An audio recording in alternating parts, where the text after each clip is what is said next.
میرے حضرت عبادت میں لطافت خوب رکھتے ہیں، رہے تقویٰ پہ چلتے ہیں، فقاہت خوب رکھتے ہیں۔ وہ بحر معرفت کے بحر الفت کے شناور ہیں۔ وعلى رسوله الكريم من يومنا هذا إلى يوم الدين.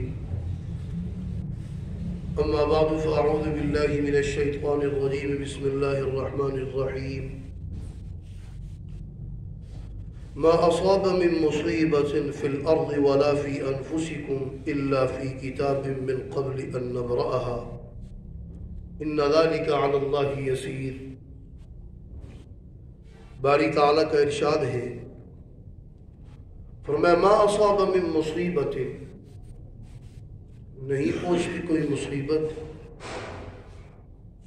فی الارض، زمین میں، ولا فی انفسکم، اور نہ تمہاری جانوں کو زمین میں کیا ہے کوئی مصیبت آئی، زلزلہ آیا، سیلاب آیا، لاوے ابلتے ہیں، زمینیں گاؤں دھس جاتے ہیں، یہ سب، اور اسی طرح ولا فی انفسکم، مریض ہو گیا، بیمار ہو گیا، موت آ گئی، الا فی کتاب، مگر یہ کہ یہ کتاب میں درج ہے، لکھی ہوئی ہے، لوح محفوظ میں، من قبل ان نبرأہا،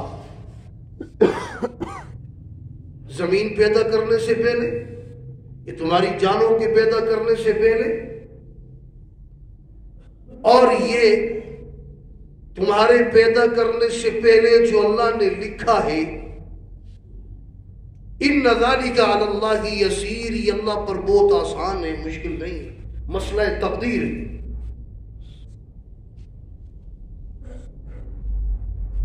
منکرین تقدیر، جو تقدیر کا انکار کرتے ہیں، ان میں سے ایک فرقہ ہے معتزلہ، وہ تقدیر کو نہیں مانتے، وہ کہتے ہیں تقدیر کوئی چیز نہیں ہے۔ علماء فرماتے ہیں تقدیر کا مسئلہ انتہائی مشکل بھی ہے اور انتہائی آسان بھی ہے۔ معتزلہ نہیں مانتے تقدیر کو، وہ کہتے ہیں اگر سب کچھ پہلے سے لکھا ہوا ہے تو پھر تو ہم مجبور جو لکھے ہم اس کے مطابق کرتے ہیں، اس لیے نہیں، ہم خود کرتے ہیں، ہم جو کرتے ہیں فرشتے وہ لکھتے ہیں۔ ان کو کہتے ہیں قدریہ۔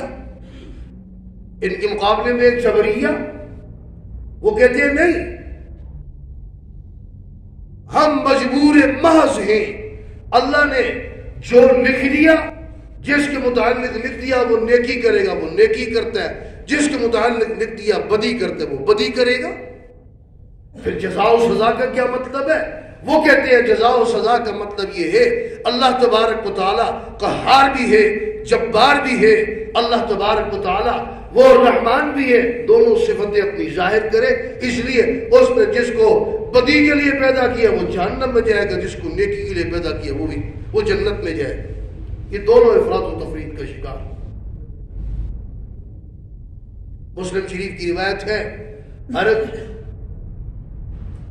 عبداللہ ابن عمر رضی اللہ تعالیٰ عنہ فرماتے ہیں کہ اگر کوئی آدمی سارے نیکی کے کام کرے، سونے کے برابر پہاڑ صدقہ کرے، اگر تقدیر پر ایمان نہیں ہے وہ مسلمان نہیں، مسلمان ہی نہیں۔ قدر اللہ المقادیر قبل ان يخلق السماوات والارض 50,000 سنہ، یہ بھی مسلم شریف کی روایت ہے۔ 50,000 سال پہلے اللہ نے تقدیر کو لکھا، قرآن میں ہے وَخَلَقَ كُلَّ شَيْءٍ فَقَدَّرَهُ تَقْدِيرًا۔ ہم خود ایمان لاتے ہیں، ایمان مجمل، ایمان مفصل، والقدر خیرہ وشرہ من اللہ تعالی۔ اہل سنت والجماعت کا کیا عقیدہ ہے؟ اہل سنت والجماعت فرماتے ہیں کہ نہیں، ایسا نہیں ہے کہ اللہ تبارک و تعالیٰ نے جو لکھا ہے توجہ کرنا، انسان مجبور ہے ماں سے، بس اس کو وہ کرنا ہے، نہیں نہیں۔ سورہ کہف میں فرمایا فمن شاء فلیؤمن ومن شاء فلیکفر، توجہ، فرمایا کہ اللہ تبارک و تعالیٰ اس کو علم ازلی ہے، اللہ عالم الخبیر ہے، عالم ہے، عالم الغیب ہے۔ اللہ تبارک و تعالیٰ وہ جانتے تھے، وہ عالم ہے کہ یہ بندہ اپنی مرضی سے برے کام اختیار کرے گا، یہ بندہ اپنی مرضی سے اچھے کام کرے گا، اپنی مرضی سے کرے گا۔ اللہ تبارک و تعالیٰ نے اپنے علم کے مطابق لکھا ہے، کرے گا یہ اپنی مرضی سے، برائی کرے گا اپنی مرضی سے، اچھائی کرے گا اپنی مرضی سے۔ اللہ تبارک و تعالیٰ جبرن دھکے سے نہ کسی کو مسلمان کرتے ہیں، نہ جبرن کسی، وہ عالم ہے کہ یہ بندہ اپنی مرضی سے برے کام اختیار کرے گا، یہ بندہ اپنی مرضی سے اچھے کام کرے گا، اپنی مرضی سے کرے گا۔ اللہ تبارک و تعالیٰ نے اپنے علم کے مطابق لکھا ہے، کرے گا یہ اپنی مرضی سے، برائی کرے گا اپنی مرضی سے، اچھائی کرے گا اپنی مرضی سے۔ اللہ تبارک و تعالیٰ جبرن دھکے سے نہ کسی کو مسلمان کرتے ہیں، نہ جبرن کسی کو کافر بناتے ہیں۔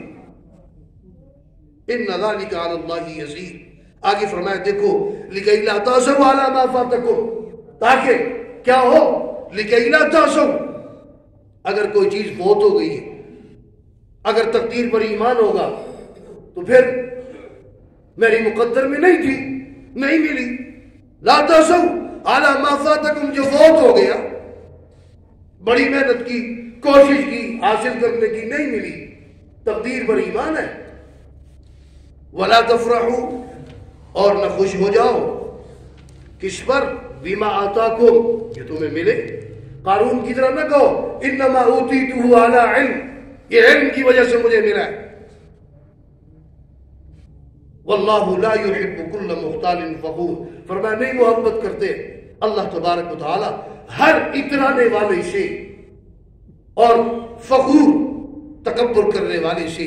حدیث پاک ہے الکبریاء ردائی، اللہ فرماتے ہیں کبریائی میری چادر، فإن الکبریاء رداء ربی ومتصر بعصمته یقینا، فرمایا الذین یبخلون ویأمرون الناس بالبخل، فرمایا وہ لوگ جو بخل کرتے ہیں، بخل کسے کہتے ہیں؟ بخل کہتے ہیں وہ مقام جہاں پر خرچ کرنا چاہیے، خرچ کرنا صحیح ہے، وہاں پر خرچ نہیں کرتا، یا جتنی مقدار میں خرچ کرنا چاہیے اتنا نہیں کرتا، یہ بخیل ہے۔ وَيَأْمُرُونَ النَّاسَ بِالْبُخْلِ، اور لوگوں کو بھی حکم دیتے ہیں بخل کا۔ وَمَن يَتَوَلَّ، اگر وہ اعراض کرتا ہے تو اعراض کرنے دو۔ فَإِنَّ اللَّهَ هُوَ الْغَنِيُّ الْحَمِيدُ، اللہ تبارک و تعالی غنی ہے، بے پرواہ ہے، اللہ کو ضرورت نہیں ہے۔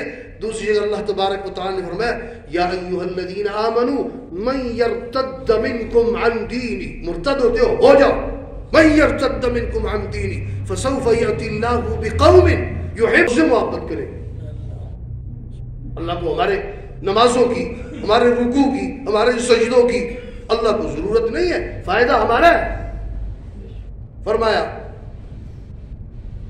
لقد ارسلنا رسلنا، تحقیق بھیجے ہم نے رسول بالبینات، واضح دلائل دے کر، معجزات دے کر، دلائل قاطعات دے کر، وانزلنا معهم الکتاب، اور ہم نے نازل کی ان کے ساتھ کتاب، تورات، زبور، انجیل، قرآن اور صحف، اللہ نے ساتھ دلائل دیے، کتابیں ساتھ نازل کی۔ والمیزان، اور میزان، میزان سے متعلق مفسرین فرماتے ہیں ایک تو میزان کا معنی ہے کہ میزان ہی نازل کی، وَأَقِيمُوا الْوَزْنَ بِالْقِسْطِ، سورہ رحمان ہے، اور مفسرین فرماتے ہیں میزان سے مراد میزان کا حکم، اور روایت میں یہ بھی موجود ہے کہ حضرت جبرائیل علیہ السلام حضرت نوح علیہ السلام کے پاس میزان لے کر آئے کہ انصاف کرو، والمیزان لیقوم الناس بالقسط، تاکہ انصاف کے ساتھ لوگوں میں انصاف قائم کرے۔ وَأَنزَلْنَا الْحَدِيدَ، اور ہم نے نازل کیا لوہا۔ روایت میں آتے ہیں حضرت آدم علیہ السلام جب تشریف لائے جنت سے تو آپ حجر اسود لے کر آئے، یہ جنت کی ہیروں میں سے قیمتی ہیرا ہے، اور آپ لوہا بھی لے کر آئے، آئرن جس کے اوپر کوٹتے ہیں، مطرقہ لوہا بھی، اور اس کے علاوہ فرمایا کہ جو دستہ ہے یہ حضرت ابراہیم علیہ السلام جنت سے آئے تو ساتھ لے کر آئے۔ وَأَنزَلْنَا مَعَهُمُ الْكِتَابَ وَأَنزَلْنَا الْحَدِيدَ فِيهِ بَأْسٌ شَدِيدٌ، اس میں سخت لڑائی ہے، سختی ہے، اس سے تلوار بنتی ہے۔ آج یہ جتنا اسلحہ ہے لوہے سے بن رہا ہے۔ وَمَنَافِعُ لِلنَّاسِ، اور لوگوں کے دیگر منافع ہیں۔ آج آپ دیکھیں کھانا بناتے ہیں، اس کے لیے برتن ہے، چولہا ہے، برتن ہے، جتنی چیزیں بہت ساری ہیں، کھیتی کے کام آتی ہیں۔ بغیر دیکھیں ان اللہ قوی عزیز، اور اللہ تبارک و تعالیٰ قوی ہے، زبردست ہے، غالب ہے۔ فرمایا وَلَقَدْ أَرْسَلْنَا نُوحًا وَإِبْرَاهِيمَ، تحقیق بھیجا ہم نے نوح علیہ السلام کو اور ابراہیم علیہ السلام کو۔ وَجَعَلْنَا فِي ذُرِّيَّتِهِمَا النُّبُوَّةَ، اور ہم نے ان دونوں کی ذریت میں نبوت کو، ان دونوں کی نسل میں ہم نے نبوت کو رکھا۔ حضرت ابراہیم علیہ السلام کے ایک بیٹے حضرت اسحاق ہے، دوسرے بیٹے حضرت اسماعیل علیہ السلام ہے۔ قرآن میں ان دو کا آیا ہے، بقیہ تاریخ میں 5 کا بھی ذکر ہے۔ حضرت مدین، حضرت مدائن، حضرت قیدار، 5 ہیں۔ حضرت اسماعیل علیہ السلام، حضرت اسحاق علیہ السلام، حضرت مدین، مدائن، قیدار، لیکن ان کا ذکر 3 کا ذکر تاریخ میں ہے، قرآن میں صرف 2 کا ذکر ہے۔ تو فرمایا ہم نے ان کی ذریت کے اندر ان دونوں نبیوں کی نسل میں ہم نے نبوت کو رکھا۔ حضرت اسحاق علیہ السلام بنی اسرائیل کے اندر صرف 4000 انبیاء آئے، 4000۔ تو فرمایا فَمِنْهُمْ مُهْتَدٍ فِي ذُرِّيَّتِهِمَا النُّبُوَّةُ، ہم نے نبوت رکھی، والکتاب، اور کتاب دی ان کو۔ 4 کتابوں میں سے بڑی 3 کتابیں بنی اسرائیل کو ملی۔ فَمِنْهُمْ مُهْتَدٍ، ان میں سے بعض ہوئے جو ہدایت پائے۔ اور آج دیکھیں کہ نبیوں کی اولاد تھی، یہ بنی اسرائیل، یہ یہودی انبیاء کی اولاد میں سے تھے، دین کو چھوڑ دیا، کیا ہوا؟ وَكَثِيرٌ مِّنْهُمْ فَاسِقُونَ، اور اکثر ان میں سے فاسق ہیں، چھوڑ دیا دین کو، کافر ہو گئے۔ ادھر دیکھیے حضرت بلال، آج آپ ادھر دیکھیں ایشیا کے اندر، یہ کوئی نبیوں کی اولاد تو نہیں ہے، اللہ نے دین دیا، ایمان دیا، ایمان کی برکت سے جس کو دین مل گیا وہ کامیاب ہو گیا۔ حضرت بلال کو دیکھیں، وہ آپ صلی اللہ علیہ وسلم کے خاندان سے تو نہیں تھے۔ تو فرمایا فَمِنْهُمْ مُهْتَدٍ وَكَثِيرٌ مِّنْهُمْ فَاسِقُونَ۔ اللہ تبارک و تعالی ہم سب کو قرآن و سنت کی تعلیمات سمجھ کر اس پر ہم سب کو عمل کرنے کی توفیق عطا فرمائے۔ وآخر دعوانا ان الحمد للہ رب العالمین۔ تبارك الذي نزل الفرقان على عبده ليكون للعالمين نذيرا۔